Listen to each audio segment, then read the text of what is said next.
best friend, Reid Manchester.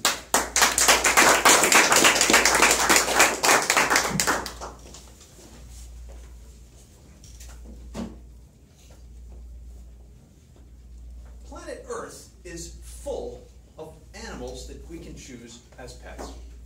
Some people like dogs, some people like iguanas, some people like snakes, although I think that last one is a reason for a mental health check.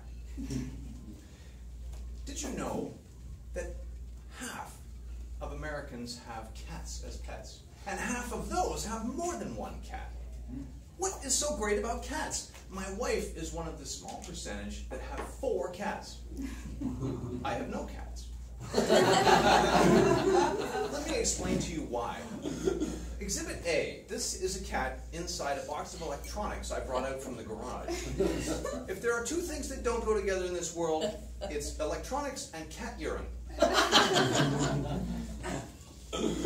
There's an extremely long list of things that don't go well with cat urine. It starts with electronics, moves on through my clothes, my favorite chair, my clothes hamper, and moves on to my bed. Beds and cats do not go well. They seem to think that everything is their bed. Here's my favorite book. Have you ever had a dream where everything is right in the world?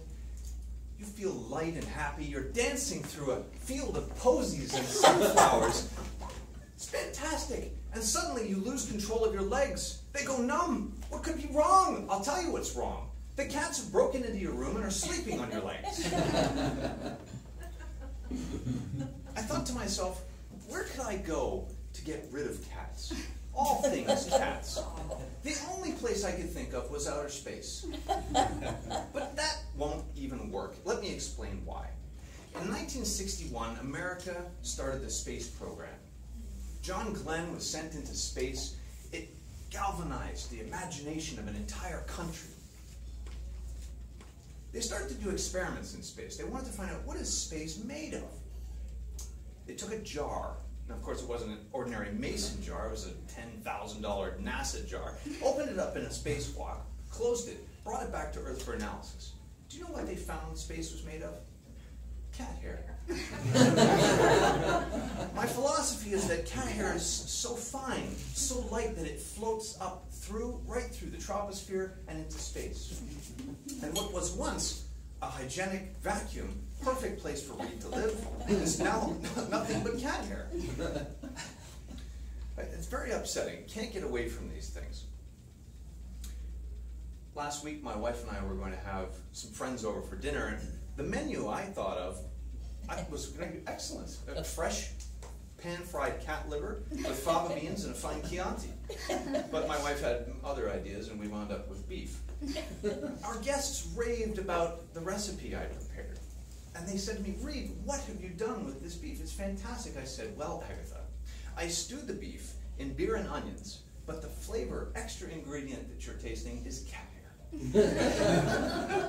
Last year, my sister had a birthday, and I sent her a lovely gift that she raved about. She said, Reid, this is the softest sweater I've ever had. I said, that's because it's 80% polyester, 20% Abyssinian hair. There really is no escaping them. While I gripe about how frustrating fur-lined fee balls are, they do create an immense amount of work. My math was never very good, but I calculated we scoop about 1.7 metric tons of cat poop every year. I mean, what kind of cat snubs up their nose at the food you deliver, hops into a box of gravel, does a little dance, and looks up at you as to say, clean my poop? I really do believe that if we were their size, we would not be deliverers of food, we would be food. I mean, Exhibit B. Try and tell the difference between some of these animals. They look very, very similar. We would really just be food. I was recently catching up on my reading, and I read an interesting forecast. I can't remember if it was The Atlantic or Mad Magazine, but it's explained that the state of California has an impending energy crisis, and cats are to blame. Let me explain why. This is the state of California. Everything above this elbow is nothing but server farms. Facebook and YouTube keep their server farms there. So what's there? The problem is there's nothing on these servers except cat videos. It's generating an energy crisis, all these cat videos on these servers. Cat videos and Hillary Clinton's backup email. Ladies and gentlemen of the audience, I believe I've provided ample evidence as to why cats should not be man's best friend.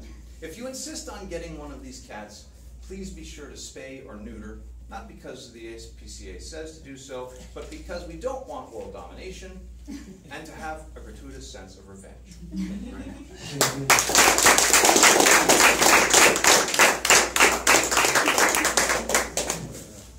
We have 1 minute of silence, please.